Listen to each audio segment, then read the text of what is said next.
Thank you. It's good to be with you. I've been asked to tell my story about health. The truth of the matter is, I've been lucky. If anything is wrong with me, I don't know it yet. But a good doctor did tell me many years ago, once you hit 60, stuff just starts happening. But what I realized early on in life, when I was a very thin guy and could eat anything I wanted to eat growing up in Sunnyside, I learned how much I like eating things.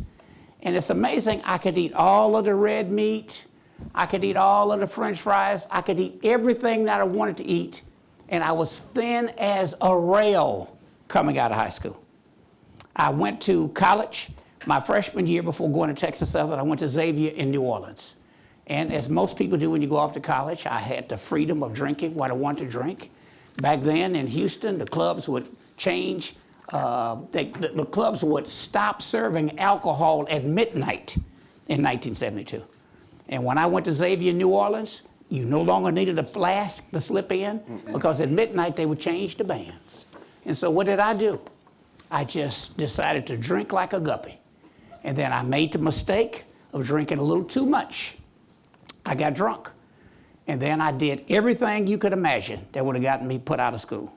And once they called me into the dean's office and I pleaded, I cried, I put on a show worthy of an Academy Award.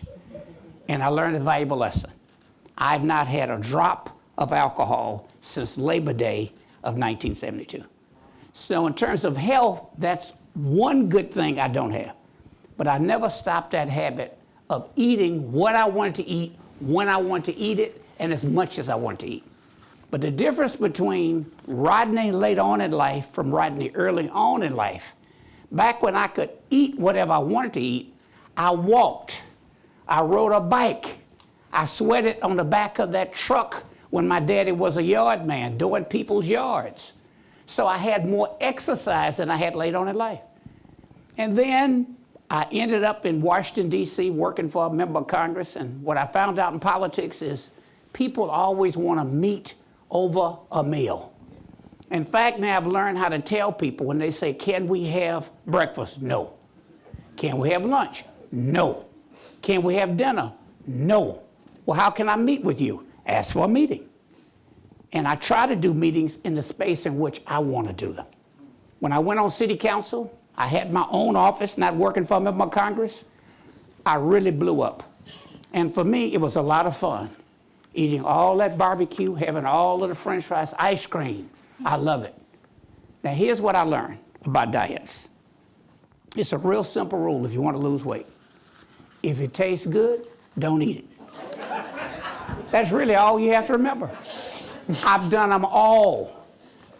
In 1988, the Democratic National Convention was in Atlanta. I'd been on city council for 4 years. My mentor, Congressman Mickey Leland, and a congressman out of Philadelphia, pulled me to the side to have an intervention. They said, Rodney, you got a great future, but at your age, you're entirely too heavy. You're just too big at your age. And something's going to happen. You got to lose this weight. And you can buy nicer suits. I learned that nice Italian suit, Brioni. It's like sometimes women, they wear that one called St. John's. It falls on your body real good. It'll hide it. But at some point, you can't hide it. You're not going to wear St. John's or Brioni all the time. At some point, people see it. So they said, Rodney, you got to lose weight. So I decided I'd try. And they were right. So I did something called OptiFast. I was on city council. I went to a meeting in Dallas. A county commissioner, I think his name was Commissioner Simos. He showed up at a closing dinner late, and he said, I lost 50 pounds. They gave him a standing ovation. I said, this is a hell of a deal. If I can just get up and say I lost weight and get a standing ovation, no talking notes. So I tried OptiFast. This was before Oprah Winfrey did it. And I did it with a friend, with a business partner. And I got down. I lost quite a bit of weight. Maybe about 1989, my political mentor died early, Mickey Leland, in a plane crash. So I went back to that old habit. You know, once you get the weight off, you're looking good, everybody tells you you're looking good, you enjoy it, what do? You start eating again. So I did OptiFast again, and it worked. I did go to a doctor, and I was told this yo-yoing on your weight at some point will give you a problem. So I kept it off for a while, but I cheated again. I started eating. So what did I do? I decided to use this popular pill, Fin. Okay, I did get down. I was looking good, the thinnest I had ever been. I mean, I enjoyed taking those clothes. Now imagine, this is the third time I took all of my suits in, all my pants in, had them take them in, and it lasted a while. Eventually, it was a challenge. I never got as big as I was before I took Fin. But it really was a challenging period. It hypes you up. Whatever the side effect of me was, it was just full of caffeine.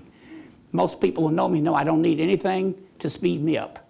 In fact, to this day, rarely will I even take a Diet Coke because of the caffeine in it. So the last time I decided to lose weight, and so far it's sticking, it's a challenge, I decided to learn the rule. The rule for my body mass index is 80-20.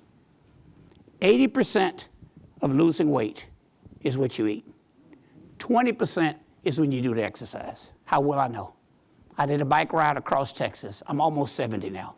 Might have been 50. Rode across the state with a group of people. One other elected official, group of other folks. Might have been a 15-day trip, 14-day trip, something like that. I made it. I was not the oldest one on the trip, but I was the heaviest one at the time. Did I lose weight? Nope. I gained 2 pounds because I carved up to make it across the state. So I then decided, you know, I got to find the exercise I like.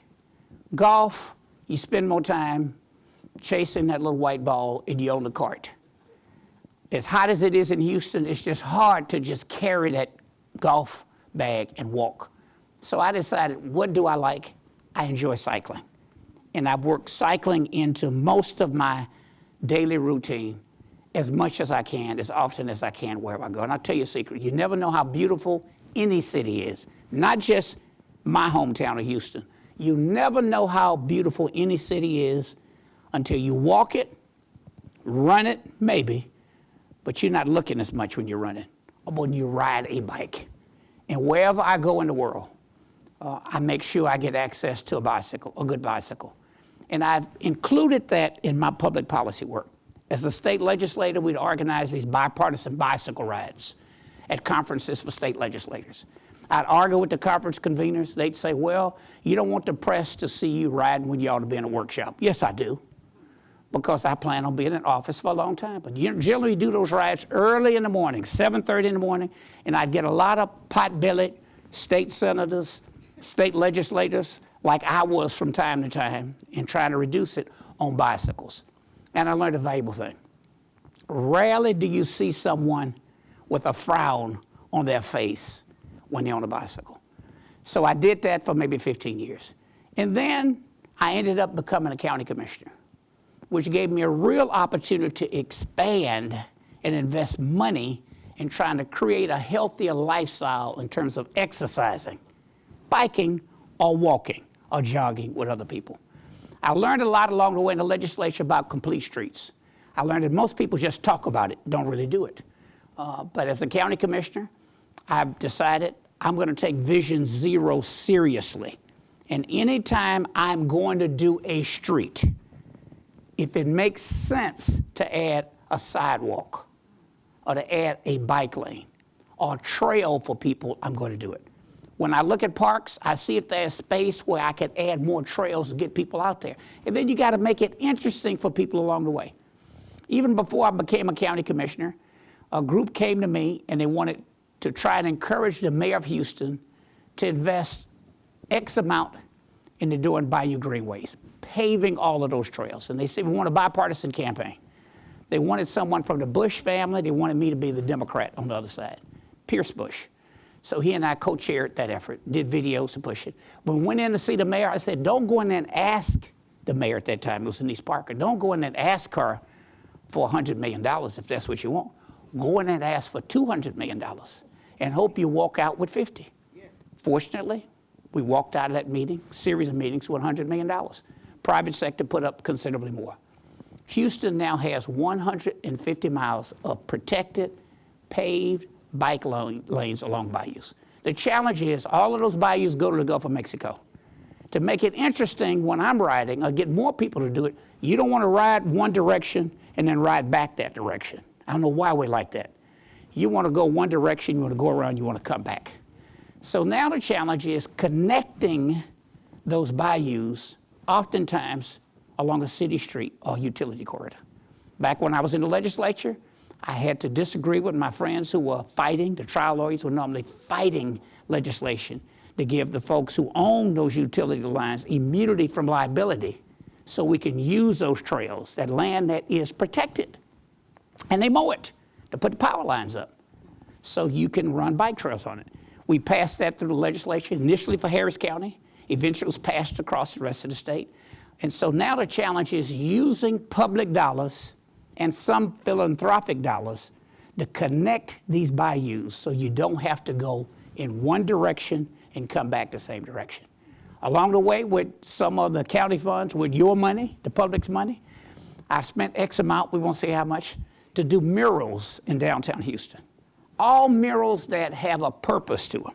So if you go look at those murals in Houston, I know we always say we have the largest. I think we probably have the largest open air museum in the world, in part because we have so many parking garages. So you have these unsightly buildings, this wasted space. And we've gotten some of the top muralists, people who at one point in their careers were headed to jail for painting on walls, on buildings, on freeways. And now they're doing these magnificent murals, all related to a purpose. Don't let those pretty pictures just deceive you. If you go scan the QR code and look at it, there's a deeper meaning. All of those murals relate to some United Nations sustainability goal. Now I happen to prefer to ride bikes around those murals, even if I'm on city streets that are a little busy. Do it on Sunday morning. One of the best times to ride a bicycle, any city in the world, even in the Muslim world, is on a Sunday morning. And you just put your religion on one ear, not both ears, in the ear pods. But I encourage people, don't let people schedule breakfast, lunch, and dinner with you. If you want a meeting with me, I'll give it to you in the office if I have to. But you'll smile. And I'm more apt to say, I think I'm interested in what you want if we're on a bicycle. And I enjoy people getting angry because I say, if you want a meeting, can you ride a bike? So that's my story. And I encourage you to find whatever your passion is in life and figure out how you do it in a healthy way. Have fun in what you do. I get my checkups every year on a regular basis. Now, don't make the mistake that I make from time to time.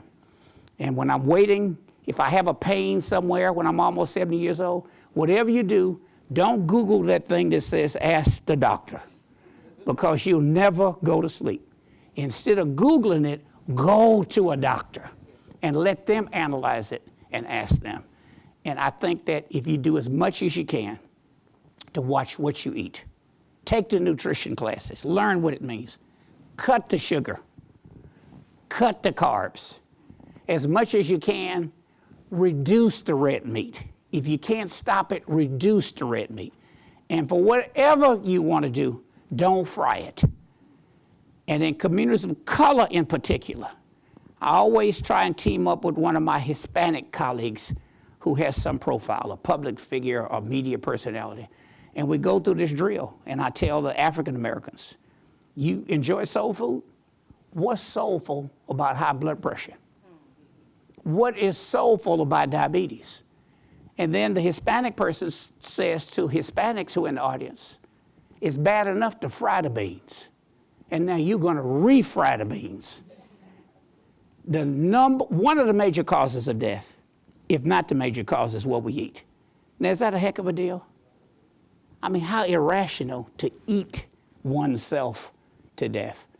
So out of all of the issues that I take, that I deal with, if I could fight to do more to reduce my weight, it would reduce the number of pills we have to take. One of the largest growth industries you'll see in most inner city neighborhoods in Houston, or any major city in the United States, would be dialysis clinics. So look, just remember, when you hit 60, stuff happens. And if you want to look as good as I do, when you're 70 years old, don't come up with that old saying, black don't crack. Black does crack. Black got to be healthy. Thank you.